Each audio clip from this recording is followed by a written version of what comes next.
नमस्कार दोस्तों, दमयंती क्लासेस में आपका बहुत स्वागत है। दोस्तों 25 जून 2025 को इमरजेंसी जो लगी थी इंदिरा गांधी के समय, कांग्रेस की जब सरकार थी, प्रधानमंत्री इंदिरा गांधी थी, तो हम सभी जानते हैं उस वक्त जो आपातकाल की स्थिति हुई थी, जो इमरजेंसी लागू हुई थी, उसकी 50वीं वर्षगांठ मनाई गई है। ठीक है, 50 साल पूरे हुए हैं इमरजेंसी के 2025 में।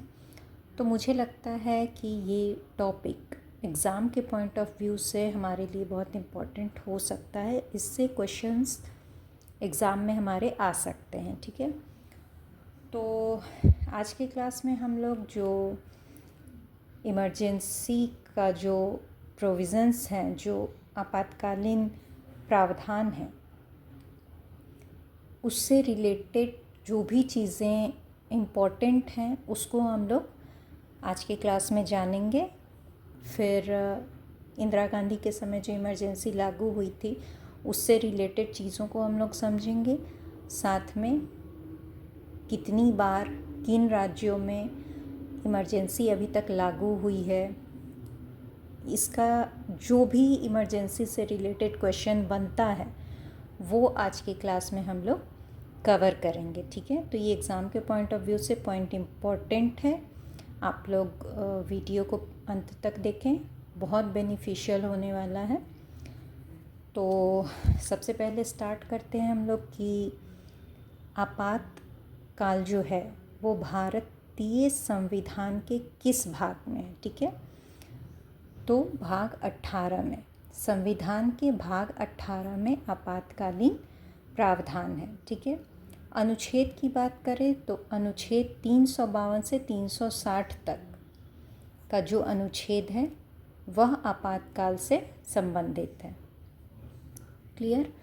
बात करें स्रोत की, ठीक है, कि भारतीय संविधान में आपातकालीन प्रावधान किस देश से लिया गया है, तो जर्मनी से। ये क्वेश्चन एग्ज़ाम में पूछा जा सकता है कि भारतीय संविधान में जो आपातकालीन प्रावधान है उसका स्रोत क्या है अथवा वह किस देश से लिया गया है। ठीक है, तो जर्मनी से। क्या क्या देखा हमने? संविधान के भाग 18 में आपातकालीन प्रावधान है, अनुच्छेद 352 से 360 तक, और जो स्रोत है इसका वो है जर्मनी। ठीक है, आगे बढ़ते हैं हम लोग प्रकार। ठीक है, भारतीय संविधान में जो आपातकाल है वह कितने तरह का है। ठीक है, तो जो मुख्य रूप से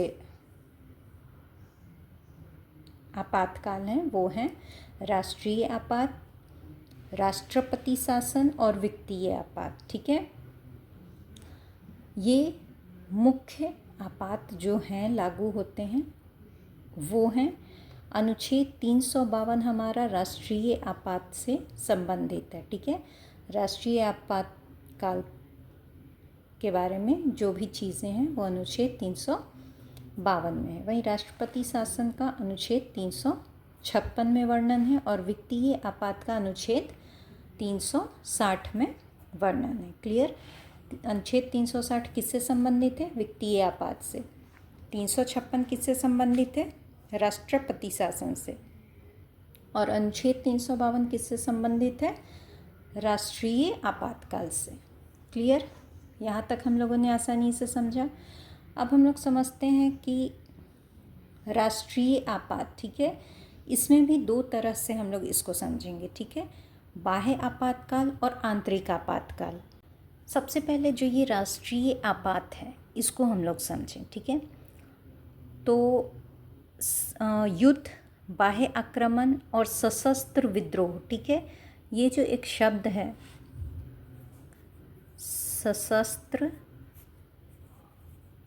विद्रोह, ठीक है, इसको ध्यान से समझेंगे। ठीक है, क्योंकि जब 1975 में इमरजेंसी लागू हुई थी, ठीक है, उस वक्त ये शब्द नहीं था। ठीक है, उस वक्त क्या था? आंतरिक गड़बड़ी। ठीक है, ये शब्द था। लेकिन 44वां संविधान संशोधन जब हुआ 1978 में, ठीक है, ये बहुत ही इम्पोर्टेंट संविधान संशोधन है, ठीक है। 44th संविधान संशोधन 1978 में हुआ। उससे ये जो आपातकालीन चीज़ें हैं इसमें बहुत सारे संशोधन परिवर्तन किए गए, ठीक है। पहले इससे रिलेटेड कुछ और बातें थीं, लेकिन इमरजेंसी के बाद जब संविधान संशोधन हुआ उसमें आपातकाल से रिलेटेड बहुत सारे रिफॉर्म्स हुए, ठीक है। तो वो भी हम लोग समझते चलेंगे। तो ये जो शब्द है सशस्त्र विद्रोह, ठीक है, इसको 44वें संविधान संशोधन जो 1978 में हुआ उसके माध्यम से जोड़ा गया, ठीक है। तो युद्ध, बाह्य आक्रमण और सशस्त्र विद्रोह के कारण जो आपातकाल लागू होगा उसको राष्ट्रीय आपातकाल बोलेंगे, ठीक है। ये अनुच्छेद 352 में है। और इसी में जब हम बाह्य आपातकाल और आंतरिक आपातकाल को देखते हैं तो इसको हम लोग समझते हैं कि जब राष्ट्रीय आपातकाल की घोषणा युद्ध और बाह्य आक्रमण, ठीक है, युद्ध और बाह्य आक्रमण के आधार पर की जाती है तब इसको बाह्य आपातकाल बोलेंगे, ठीक है। और जब इसकी घोषणा सशस्त्र विद्रोह के आधार पर होती है तब इसको आंतरिक आपातकाल बोलेंगे, ठीक है। जब किसी देश से हमारा युद्ध हो या हम पर कोई देश आक्रमण कर दे उस वक्त अगर आपातकाल लगाई जाती है तो वो बाह्य आपातकाल होगा, ठीक है। लेकिन जब सशस्त्र विद्रोह, ठीक है, विद्रोह घर में होगा, ठीक है, तो उसको आंतरिक आपातकाल कहेंगे। घर में का मतलब हो गया कि देश के भीतर, ठीक है, तो वो आंतरिक आपातकाल होगा। ये चीज़ हम लोगों ने समझी, ठीक है। राष्ट्रीय आपात को देखा कि युद्ध, बाह्य आक्रमण और सशस्त्र विद्रोह के कारण जो आपातकाल लागू होगा वो राष्ट्रीय आपातकाल होगा। उसकी चर्चा अनुच्छेद 352 में है, ठीक है। युद्ध और बाह्य आक्रमण के समय जो आपातकाल लागू होगा राष्ट्रीय आपातकाल वो बाह्य आपातकाल होगा। वहीं आंतरिक आपातकाल जब आंतरिक विद्रोह होगा, सशस्त्र विद्रोह होगा, ठीक है, तब आंतरिक आपातकाल होगा। क्लियर? यहाँ तक हम लोगों ने समझा। अब हम लोग समझेंगे राष्ट्रपति शासन को, ठीक है, जो कि अनुच्छेद 356 से संबंधित है, ठीक है। राज्यों में जब संवैधानिक तंत्र विफल हो जाता है, ठीक है, तो राज्यों के संवैधानिक तंत्र की विफलता के कारण जो आपातकाल लागू होता है उसको राष्ट्रपति शासन का नाम दिया गया है, ठीक है। इसको दो अन्य नाम से भी हम जान सकते हैं, राज्य आपातकाल और संवैधानिक आपातकाल, ठीक है। राष्ट्रपति शासन को इन दो नामों से भी जाना जा सकता है, ठीक है। वहीं अगर बात करते हैं वित्तीय आपातकाल की, ठीक है, जिसका वर्णन अनुच्छेद 360 करता है, ठीक है। तो भारत की जो वित्तीय स्थायित्व अथवा साख के खतरे के कारण अधिरोपित आपातकाल वित्तीय आपातकाल कहलाता है, ठीक है। जब सरकार, देश दिवालिये की स्थिति में हो जाता है तो उस समय जो इमरजेंसी होती है ड्यू टू फिनांस वो वित्तीय आपातकाल कही जाती है, ठीक है। इसके संबंध में अनुच्छेद 360 है हमारा। क्लियर? अब बात करेंगे संसदीय अनुमोदन और समयावधि की, ठीक है। राष्ट्रीय आपातकाल का अनुमोदन, राष्ट्रपति शासन का अनुमोदन और वित्तीय आपातकाल का अनुमोदन तथा इन तीनों के समयावधि के बारे में हम लोग जानेंगे, ठीक है। तो सबसे पहले हम लोग राष्ट्रीय आपात के संसदीय अनुमोदन और समयावधि को देखते हैं, ठीक है। तो संसद के दोनों सदनों द्वारा विशेष बहुमत से पारित होना आवश्यक है और आपातकाल की उद्घोषणा होने के 1 महीने के भीतर इसका अनुमोदन आवश्यक है, ठीक है। सबसे पहले आपातकाल की घोषणा होगी, ठीक है। उसके बाद संसद का जो दोनों सदन होता है, ठीक है, संसद हमारा 3 चीज़ों से बनता है, निम्न सदन, उच्च सदन और राष्ट्रपति या राज्यपाल, ठीक है। राष्ट्रपति, निम्न सदन हमारा लोकसभा हो गया, उच्च सदन हमारा राज्यसभा हो गया। तो इनसे मिलकर हमारा संसद बनता है, ठीक है, सदन जो संसद बनता है, ठीक है। और संसद के जो 2 सदन है, निम्न सदन, उच्च सदन। निम्न सदन लोकसभा हो गया, उच्च सदन राज्यसभा हो गया, ठीक है। तो इन दोनों सदनों के द्वारा, ठीक है, ध्यान देंगे कि विशेष बहुमत, ठीक है, विशेष बहुमत से फिर इसको पारित होना आवश्यक है 1 महीने के भीतर। जब आपातकाल की उद्घोषणा हुई उसके 1 महीने के भीतर संसद के दोनों सदनों द्वारा विशेष बहुमत से, ठीक है। ये पहले जो इसका समय था, ठीक है, उद्घोषणा जारी होने के कितने दिन के भीतर इसका अनुमोदन आवश्यक है, वो 2 महीना था, ठीक है। लेकिन 44वें संविधान संशोधन के बाद, जो कि 1978 में हुआ है, ये पूछता है क्वेश्चन, 44वां संविधान संशोधन किस वर्ष हुआ है, ठीक है, तो बिल्कुल ध्यान रखेंगे। तो इससे पहले 2 महीने का समय दिया जाता था, लेकिन इस संशोधन के बाद ये समय 1 महीना कर दिया गया है, ठीक है। दोनों सदनों के द्वारा ये प्रस्ताव पारित होना ज़रूरी है और इसके लिए विशेष बहुमत चाहिए राष्ट्रपति राष्ट्रीय आपातकाल के अनुमोदन के लिए, ठीक है। बात करते हैं अब इसके समयावधि की, ठीक है। तो ये जो आपातकाल है, राष्ट्रीय आपातकाल के संदर्भ में हम लोग देख रहे हैं, ये 6 महीने तक जारी रहेगा, ठीक है। जब से ये पारित हुआ है 6 महीने तक जारी रहेगा, ठीक है। और अगर 6 महीने पूरे होने के बाद इसके समय को बढ़ाने की ज़रूरत है, अगर युद्ध 6 महीने से ज़्यादा चल रहा है या आंतरिक विद्रोह जो हमारा सशस्त्र विद्रोह है वो 6 महीने से ज़्यादा चल रहा है, उस स्थिति में समय को बढ़ाया जा सकता है अनंत काल तक। जब तक ये आपात स्थिति है तब तक इसमें कोई समय निश्चित नहीं है कि आपको इतने समय तक ही ये आपातकाल जारी रहेगी, ठीक है। लेकिन इसमें हर 6 महीने पर संसद का अनुमोदन फिर से करना ज़रूरी है, ठीक है। 6 महीने तक यह जारी रहेगा, लेकिन 6 महीने के बाद अगर टाइम इसका बढ़ाना होगा तो संसद का अनुमोदन इसके लिए आवश्यक होगा, ठीक है। ये जो 44th संविधान संशोधन अधिनियम है जो 1978 में आया है, इसको ध्यान रखेंगे। आपातकाल से संबंधित कोई भी क्वेश्चन आपसे पूछता है, चाहे वो राष्ट्रीय आपात हो, राष्ट्रपति शासन हो या वित्तीय आपात हो, ठीक है, उन सब में आंख बंद करके 44वां संशोधन अधिनियम पे क्लिक कर देना है, ठीक है। कोई भी अगर ऐसा क्वेश्चन आता है तो, ठीक है, क्योंकि जो भी संशोधन हुए हैं वो इसी संशोधन के द्वारा हुए हैं, तो जो भी क्वेश्चन अगर पूछता है इसी से रिलेटेड हमारा पूछेगा, ठीक है। एक चीज़ बस जो है वो 42वें संविधान संशोधन जो 1976 में हुआ है उसके द्वारा हुआ है कि उससे राष्ट्रपति को क्या पावर मिला है कि वो भारत के किसी विशेष भाग पर राष्ट्रीय आपातकाल लागू करने का अधिकार मिला है, ठीक है। राष्ट्रपति को ये अधिकार मिला है कि वो भारत के किसी विशेष भाग पर राष्ट्रीय आपातकाल लागू कर सकता है, ठीक है। और ये अधिकार 42वें संविधान संशोधन 1976 से मिला है। सिर्फ एक यही चीज़ है, बाकी जो भी हमारा पूछता है एग्ज़ाम में तो हम लोग बेझिझक 1978 का 44वां संविधान संशोधन अधिनियम पिक करेंगे, ठीक है।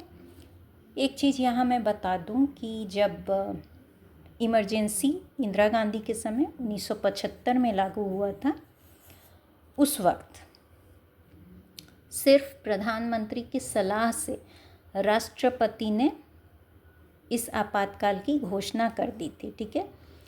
लेकिन 44वें संशोधन अधिनियम के द्वारा ये तय किया गया कि मात्र प्रधानमंत्री की सलाह से अब राष्ट्रपति कभी भी आपातकाल की घोषणा नहीं करेंगे। इसके लिए मंत्रिमंडल की सलाह भी राष्ट्रपति को लेनी होगी, ठीक है।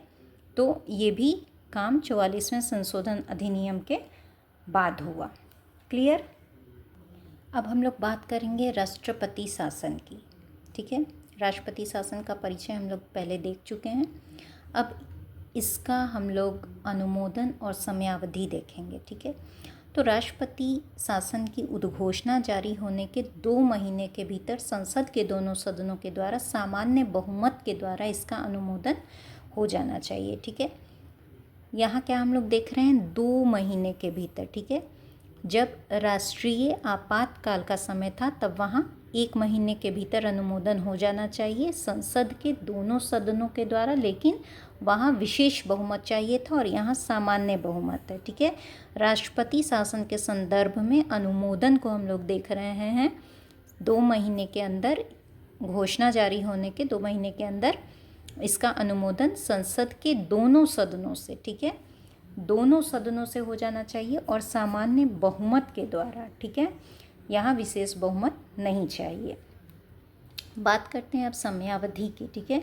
तो राष्ट्रपति शासन 6 महीने तक चलता है, जब से लागू हो गया 6 महीने तक चलेगा और इसको अधिकतम 3 वर्ष की अवधि, ठीक है, 3 वर्ष की अवधि के लिए संसद के प्रत्येक 6 माह की स्वीकृति से बढ़ाया जा सकता है, ठीक है। राष्ट्रपति शासन में हमने देखा था कि ये अनंत काल तक बढ़ाया जा सकता है, लेकिन हर 6 महीने में संसद के द्वारा इसका अनुमोदन जरूरी है, ठीक है।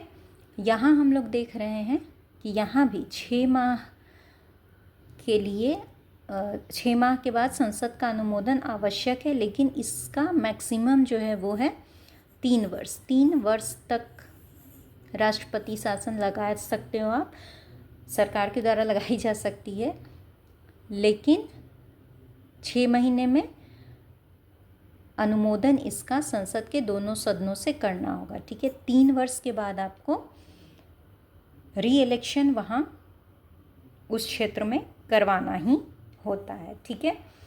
तो यहाँ ये चीज़ है कि ये अनंत काल तक नहीं चलेगा, 3 वर्ष मैक्सिमम है इसका, और इसमें भी हर 6 महीने पर अनुमोदन करना होगा संसद के दोनों सदनों से सामान्य बहुमत के द्वारा, ठीक है। अब हम लोग वित्तीय आपातकाल के अनुमोदन और समयावधि को देखेंगे, ठीक है। तो वित्तीय आपात की घोषणा को घोषित तिथि के 2 महीने के भीतर स्वीकृति मिलना अनिवार्य है और इसे संसद के किसी भी सदन के द्वारा सामान्य बहुमत द्वारा पारित किया जा सकता है, ठीक है। यहाँ गलत है, किसी भी नहीं होगा, देखिए ये आपको फंसाने के लिए क्वेश्चन में ऐसे दे सकता है, ठीक है। किसी भी, तो ध्यान से पढ़ेंगे, किसी भी नहीं, दोनों सदनों के द्वारा, ठीक है, दोनों ही सदनों के द्वारा, ठीक है। चाहे राष्ट्रीय आपात हो, राष्ट्रपति शासन हो या वित्तीय आपातकाल हो, दोनों ही सदनों का होना अनिवार्य है, ठीक है। तो वित्तीय आपात की घोषणा को घोषित तिथि के 2 महीने के भीतर, ठीक है, ये भी 2 महीने के भीतर। सिर्फ एक राष्ट्रीय आपातकाल है जिसका अनुमोदन 1 महीने के भीतर होना ज़रूरी है, ठीक है, और ये सामान्य बहुमत के द्वारा, ठीक है। वित्तीय आपातकाल के लिए भी विशेष नहीं, सामान्य बहुमत होना काफ़ी है, ठीक है। बात करते हैं वित्तीय आपातकाल के समय अवधि की, ठीक है। तो इस आपातकाल की समय सीमा निर्धारित नहीं की गई है, ठीक है। साथ ही इसे जारी रखने के लिए संसद की पुनः मंजूरी भी आवश्यक नहीं है, ठीक है। हालांकि भारत में अभी तक वित्तीय आपातकाल एक बार भी नहीं लागू हुआ है, ठीक है। हालांकि 1991 में वित्तीय संकट आया ज़रूर था, लेकिन उस वक्त भी ऐसी स्थिति नहीं थी कि वित्तीय आपातकाल लागू हो, ठीक है। तो इसकी जो समय सीमा है निर्धारित नहीं है और इसे जारी रखने के लिए संसद की पुनः मंजूरी आवश्यक नहीं है, वह राष्ट्रपति के ऊपर निर्भर करता है, ठीक है। हालांकि 38वें संविधान संशोधन अधिनियम जो 1975 में हुआ था, उसमें कहा गया था कि राष्ट्रपति को वित्तीय आपातकाल की घोषणा करने की संतुष्टि अंतिम और निर्णायक है और किसी भी न्यायालय में किसी भी आधार पर यह प्रश्न योग्य नहीं है, ठीक है। लेकिन 44वां संविधान संशोधन अधिनियम जो 1978 में आया, उसमें इस प्रावधान को समाप्त कर दिया गया और राष्ट्रपति की संतुष्टि न्यायिक समीक्षा से पड़े नहीं है, ठीक है। उसमें इस बात को डाला गया कि राष्ट्रपति जब ये वित्तीय आपातकाल लगाते हैं तो उसमें उनकी जो भूमिका है उसको आप न्यायालय में चुनौती दे सकते हैं, ठीक है। ये 44वें संविधान संशोधन अधिनियम 1978 के तहत किया गया। दोस्तों, अब हम लोग इफ़ेक्ट्स और इम्पैक्ट्स ऑफ इमरजेंसी देखेंगे। आपातकालीन स्थिति के जो प्रभाव होते हैं उसको देखेंगे। तो सबसे पहले हम लोग राष्ट्रीय आपातकाल के प्रभाव को देखते हैं, ठीक है। राष्ट्रीय आपातकाल के प्रभाव को 3 बिंदुओं में हम लोग देख सकते हैं। केंद्र राज्य संबंध पर प्रभाव, लोकसभा और राज्य विधानसभा के कार्यकाल पर प्रभाव और मौलिक अधिकारों पर प्रभाव, ठीक है। तो सबसे पहले हम लोग देखेंगे केंद्र राज्य संबंधों पर प्रभाव, ठीक है। राष्ट्रीय आपातकाल के समय राज्य सरकार जो होती हैं वो केंद्र के पूर्ण नियंत्रण में आ जाती हैं। यद्यपि वो जो राज्य सरकारें हैं निलंबित नहीं की जाती हैं, लेकिन उन पर पूर्ण नियंत्रण केंद्र का हो जाता है, ठीक है। इस समय संसद को राज्य सूची में वर्णित विषयों पर कानून बनाने का स्वतः अधिकार मिल जाता है।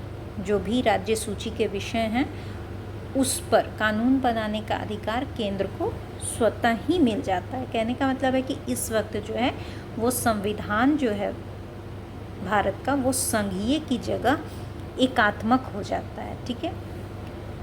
और एक और चीज़ है करों का वितरण, ठीक है। राष्ट्रीय आपातकाल के समय जो केंद्र और राज्य सरकारों के बीच करों का संवैधानिक वितरण होता है उसको संशोधित किया जा सकता है। कहने का मतलब है कि राष्ट्रपति केंद्र से राज्यों को दिए जाने वाले जो धन होते हैं उसको कम कर सकता है अथवा समाप्त कर सकता है। और ये जो संशोधन होगा ये उस वित्त वर्ष की समाप्ति तक जारी रहेगा जिसमें आपातकाल समाप्त होगा, ठीक है। मतलब वो पूरे 1 वर्ष तक वो करों का वितरण वैसे ही चलेगा जैसे राष्ट्रपति ने किया है राष्ट्रीय आपातकाल के समय केंद्र और राज्यों के बीच, ठीक है। तो ये केंद्र और राज्य के संबंध पर प्रभाव पड़ता है राष्ट्रीय आपातकाल का, ठीक है। अब हम लोग देखेंगे लोकसभा और राज्य विधानसभा के कार्यकाल पर प्रभाव। सबसे पहले लोकसभा का देखते हैं, ठीक है। लोकसभा का सामान्य जो कार्यकाल होता है वो 5 वर्ष का होता है, लेकिन राष्ट्रीय आपात की स्थिति में संसद द्वारा कानून बनाकर एक समय में 1 वर्ष के लिए, ठीक है, लोकसभा में एक बार में 1 वर्ष के लिए उसका समय बढ़ा दिया जा सकता है। जो सामान्य कार्यकाल है 5 वर्ष का उसको 1 वर्ष के लिए बढ़ाया जाएगा। फिर अगर ज़रूरत पड़ती है तो फिर कानून बनाकर 1 वर्ष के लिए बढ़ाया जाएगा। मतलब मैक्सिमम जो बढ़ाया जा सकता है समय वो 1 वर्ष का है, लेकिन वो कितनी ही बार बढ़ाया जा सकता है, ठीक है। लेकिन जब राष्ट्रीय आपातकाल का समय ख़त्म हो जाता है उसके बाद 6 महीने, ठीक है, 6 महीने तक ही लोकसभा का कार्यकाल चलेगा। फिर री इलेक्शंस होंगे, ठीक है। तो सामान्य कार्यकाल 5 वर्ष का होता है, लेकिन अगर समय बढ़ता है एक बार में 1 वर्ष का, ठीक है। फिर अगर आपको समय बढ़ाना है, अगर बाह्य आक्रमण या जो भी रीज़न्स हैं, युद्ध हैं, फिर आप लगातार युद्ध में हैं तो आप फिर समय बढ़ाएंगे तो 1 वर्ष का, ठीक है, इससे ज़्यादा नहीं।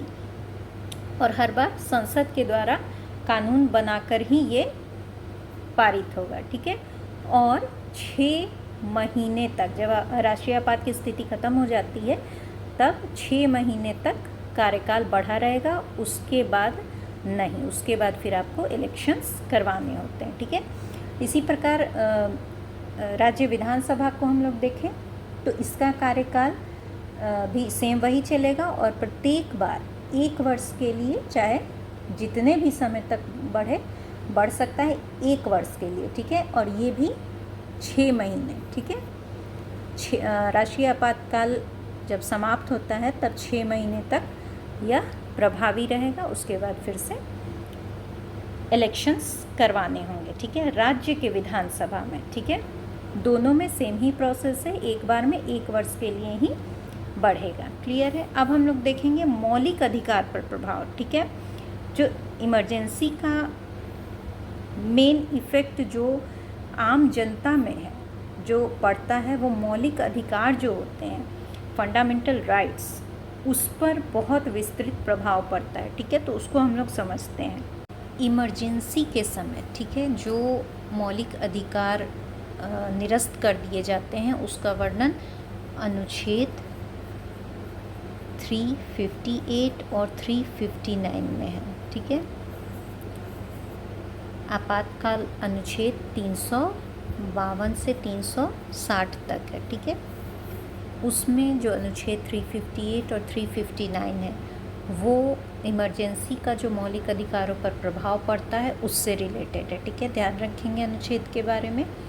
अनुच्छेद 358 में जो अनुच्छेद 19 के द्वारा दिए गए मूल अधिकार हैं, उसके निलंबन से संबंधित है। ठीक है, अनुच्छेद 19 में जो मूल अधिकार दिए गए हैं उसके निलंबन से संबंधित है अनुच्छेद 358। ठीक है, और 359 जो अनुच्छेद है वो बाकी के जो मूल अधिकार हैं उसके निलंबन से संबंधित है, जिसमें अनुच्छेद 20 और 21, ठीक है, 20 और 21 नहीं है अनुच्छेद 359 में। कहने का मतलब है कि जो अनुच्छेद 20 और 21 है वो आपातकाल के समय भी लागू रहता है। अनुच्छेद 20 कहता है अपराध के लिए दोष सिद्धि के संबंध में संरक्षण का अधिकार। ठीक है, ये अनुच्छेद 20 में है। और अनुच्छेद 21 में प्राण और दैहिक स्वतंत्रता का अधिकार है। ठीक है, प्राण और दैहिक स्वतंत्रता का अधिकार अनुच्छेद 21 में है। इन दोनों अनुच्छेद में जो मूल अधिकार प्राप्त है नागरिकों को, वो आपातकाल के समय भी निरस्त नहीं किए जाएंगे। बाद बाकी जितने भी मूल अधिकार हैं वो राष्ट्रीय आपातकाल के समय ख़त्म कर दिए जाते हैं। ठीक है, जिसमें अनुच्छेद 19 में दिए गए जो मूल अधिकार हैं वो स्वतः उस वक्त निलंबित हो जाते हैं। ठीक है, मूल अधिकार जब हम लोग पढ़ेंगे चैप्टर उसमें पढ़ेंगे, लेकिन अभी यहाँ थोड़ा सा मैं बता देती हूँ कि अनुच्छेद 12 से 35 तक, ठीक है, अनुच्छेद 12 से 35 तक मौलिक अधिकारों की चर्चा भारतीय संविधान में। ठीक है, भारतीय संविधान में भाग 3 में मौलिक अधिकार की चर्चा है अनुच्छेद 12 से 35 तक। ठीक है, जिसमें भारतीय नागरिकों को 6 तरह के मौलिक अधिकार प्राप्त हैं। ठीक है, 12 से 35 में 6 तरह के मौलिक अधिकार प्राप्त हैं, जिसमें समता या समानता का अधिकार, स्वतंत्रता का अधिकार, शोषण के विरुद्ध अधिकार, धार्मिक स्वतंत्रता का अधिकार, संस्कृति और शिक्षा संबंधी अधिकार, संवैधानिक उपचारों का अधिकार। ठीक है, तो ये सारे मौलिक अधिकार आपातकाल की स्थिति में स्थगित कर दिए जाते हैं, सिवाय अनुच्छेद 20 और 21 के। ठीक है, और अनुच्छेद 19 जो है उसके मौलिक अधिकारों को जो निरस्त करते हैं अनुच्छेद 358 के तहत, उसमें बोलने की स्वतंत्रता, बिना हथियार के सभा करने की स्वतंत्रता, संघ बनाने की स्वतंत्रता, और देश के किसी भी क्षेत्र में आवागमन की स्वतंत्रता, और व्यापार और जीविका चलाने की स्वतंत्रता, इस तरह की स्वतंत्रता अनुच्छेद 19 में है। ठीक है, जिसका संबंध 358 से है,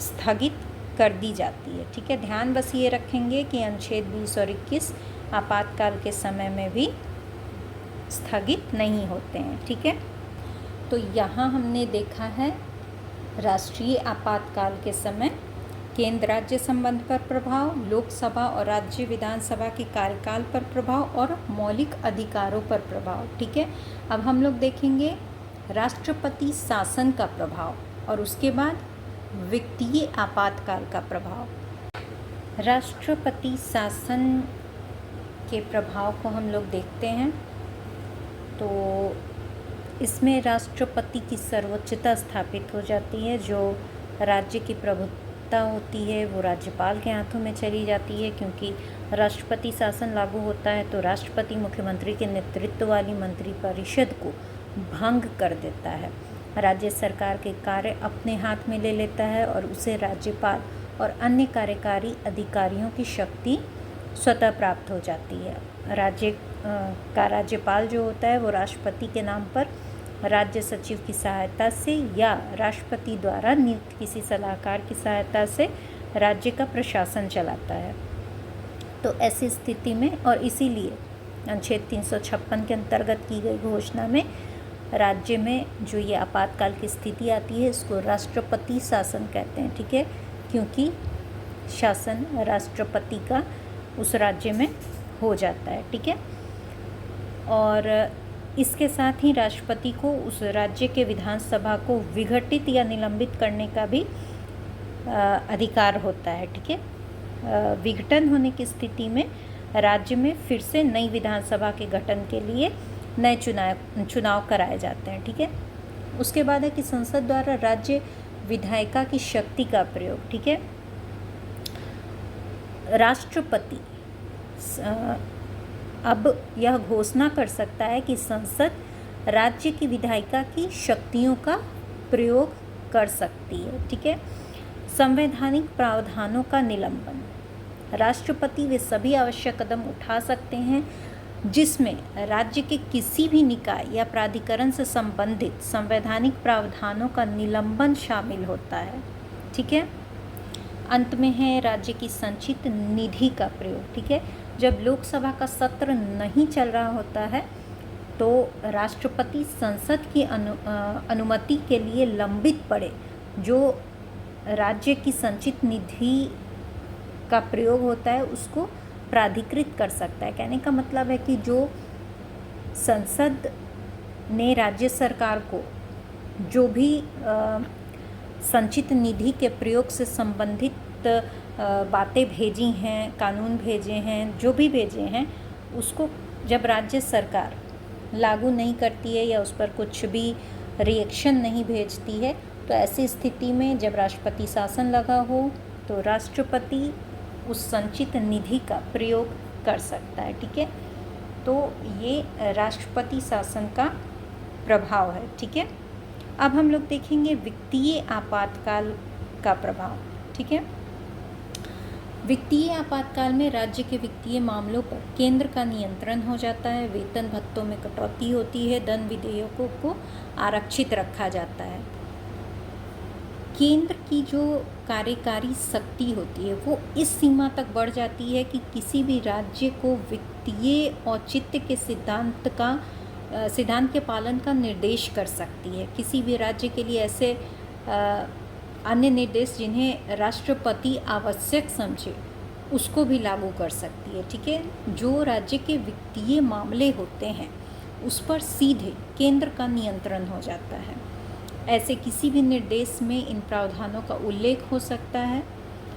और जो वेतन भत्ते हैं राज्य की सेवा में किसी भी अथवा सभी वर्गों के सेवकों के वेतन और भत्तों में कटौती हो सकती है। राज्य विधायिका द्वारा पारित कर राष्ट्रपति के विचार हेतु लाए गए सभी धन विधेयकों को आरक्षित रखा जा सकता है, ठीक है। तो ये सब जो प्रभाव होते हैं वित्तीय आपातकाल के, इनको भी हम लोगों ने देख लिया। हालांकि भारत में अभी तक वित्तीय आपातकाल एक बार भी लागू नहीं हुआ है, ठीक है। दोस्तों, अब हम लोग जो अनुच्छेद दिए गए हैं 352 से 360 तक वो और उसका विषय वस्तु देख लेते हैं एक बार, ठीक है। अनुच्छेद 352 में आपातकाल की घोषणा है, 353 में आपातकाल लागू होने के प्रभाव हैं, 354 में आपातकाल की घोषणा जारी रहते राजस्व के वितरण से संबंधित प्रावधानों का लागू होना है। इन सब के बारे में हम लोगों ने अभी समझ लिया है, ठीक है। अनुच्छेद अब देख रहे हैं, विषय वस्तु को हमने अभी अपने क्लास में अच्छे से समझ लिया है, ठीक है। अनुच्छेद 355 राज्यों की बाहरी आक्रमण तथा आंतरिक अव्यवस्था से सुरक्षा संबंधी संघ के कर्तव्य, ठीक है, जो केंद्र सरकार है उसके कर्तव्य अनुच्छेद 355 में है, ठीक है। अनुच्छेद 356, राज्यों में संवैधानिक तंत्र की विफलता की स्थिति संबंधी प्रावधान, मतलब वही राष्ट्रपति शासन। अनुच्छेद 356, 357 में अनुच्छेद 356 के अंतर्गत जारी घोषणा के बाद विधायी शक्तियों का प्रयोग, ठीक है, जो राष्ट्रपति के द्वारा की जाती हैं। अनुच्छेद 358 में है आपातकाल में अनुच्छेद 19 के प्रावधानों का स्थगन। हम लोगों ने सब अभी अच्छे से समझ लिया है, ठीक है।